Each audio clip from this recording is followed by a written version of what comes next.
Second day ng MPBL preseason laban ng Junior MPBL D-League versus sa South Division Champion na Quezon Huskers. Daming nabago sa kanilang roster. Kahit preseason game lang hindi pa din nawawala ang matindihang pisikalan. Attacks. I find that hard to believe. Oh, really? Oh, that's Cedric Manzano-led group. So yan din nila si Murdo. Kung sino uncomfortable. May alley play na yun for Roots. That's gonna be the first converse. Sala. Two-headed. Alam mo kanina. Babawi! Javera misses the May bagong shooter ang Quezon. Compared to Cedric on the defensive end, but Manzano came Abate for three. Yes. even this guy. John Abate Wow. knocks down his At ang inaabangan na debut game ng Gilas player na si Cedric Manzano. Kayod kalabaw agad sa ilalim. Ang solid ng bagong big man ng Huskers. Tara at panoodin natin ang full game highlights mga ka-big time. Step back and kiss myself. Big time plays, big time plays. Season Tabi, Abate, Manzano, Lalata, and Manansala para naman sa Dile. And Armando Abroganda sa Huskers. Abate for three. Yes. it's always gonna be look like once the season starts.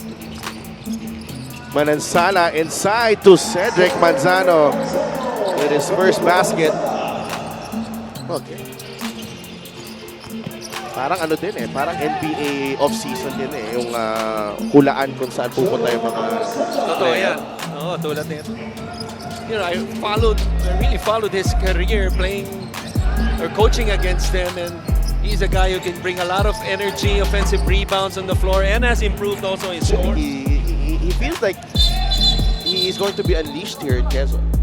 Yeah, sa tingin ko ganun din ang mangyayari because it's one thing to enter a team. Well, Cyrus Tabi. I heard there was a special request from Mr. Jodel Fuentes, Pampanga.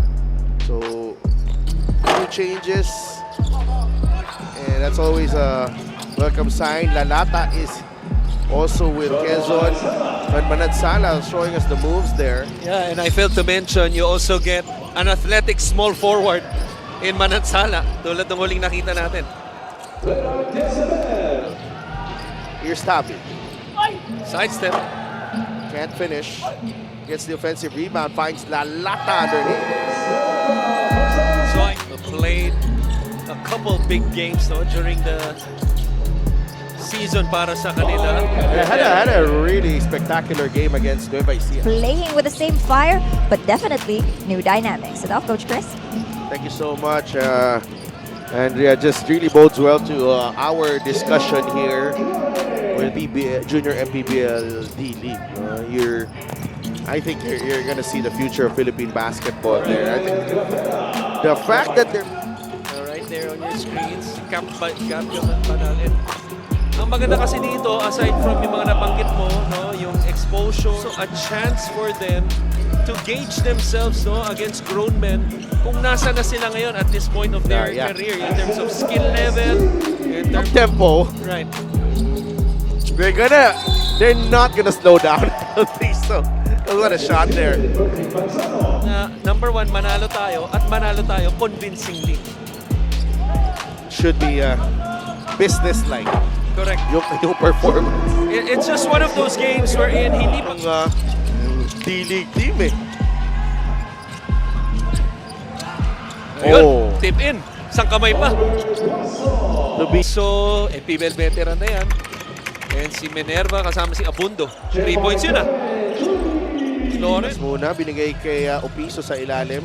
Abundo fires a three. It's good. That was good ball movement para sa kanila. Na usually tinatakbo naman talaga ng mga teams nila. Correct. RJ Minerva, ang ganda na pa. Ange Kwame. Wow, what an era to play. Right. The lead to double figures once again. Let's see if Quezon can either hold this lead or extend it. Bumababa kasi meron ito with this basket. by quick blowout. Not the case today. Another basket by Bayani. Maroon, di ba? Maroon, Or yellow. Siyempre, yellow. yellow. It would have to go through. Oy, dati naalala ko may yellow tayo. Oh, may, ay, di, Yellow. kompleto tayo sa kulay dati. Tama, oo. Para May tayo- gray pa nga tayo eh. Para tayo dati, United ko. Trying post up, no? Ito si Manzano, pero pumap out na lang siya from the weak side. Trying to go for the steal is Bayani. Hindi ganun kalaki. Takbo ulit sa kabila ang Hilig and Lisabere. Mawala yung buwelo, yung rhythm, kahit na isang mahusay na sumupalpal. Manzano gets his own rebound. Adds more to the stat line. Looking for Manzano underneath. Nice high-low play and Cedric Manzano puts it in. Plus the foul. Has an advantage compared to Cedric on the defensive end, but Manzano capable of holding his ground defensively. Not really a rim protector. Open shots, it will make life easier for the likes of Judel Fuentes and even this guy, John Abate, who knocks down his second three. Third. Third three. Okay. Short on the three. Abate with a rebound. Manansala is away. And he sidesteps his way for the 2 points. Ganito talaga yung gamit ng preseason. Ginagawa ni Coach Eric. Lalata to beat the buzzer. Yes. South for the last 2 seasons. Tabi inside to Manzano. And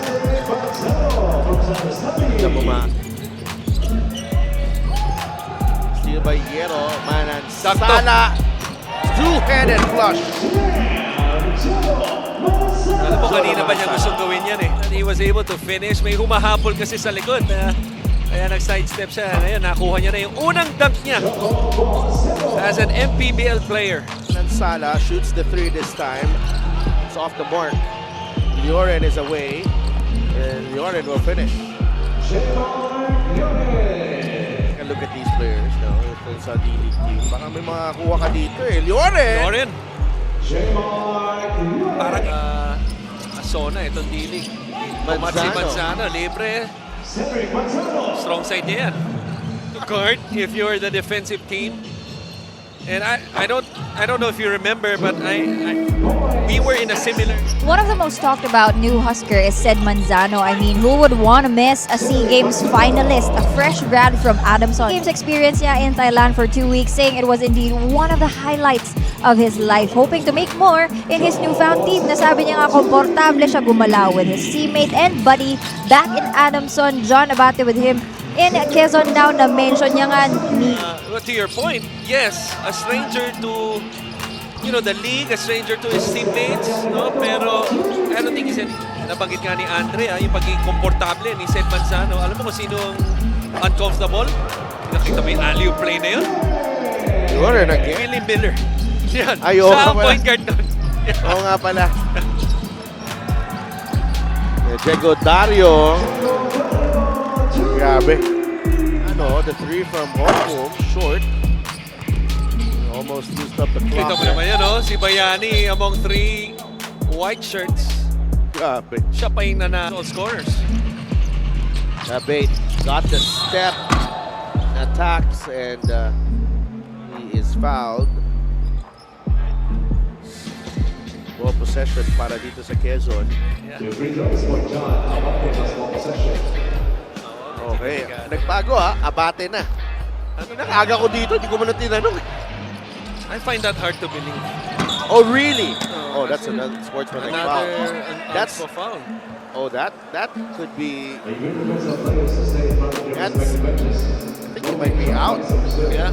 That's Diego Dario. Peña Redondo fires a three. He hits the three.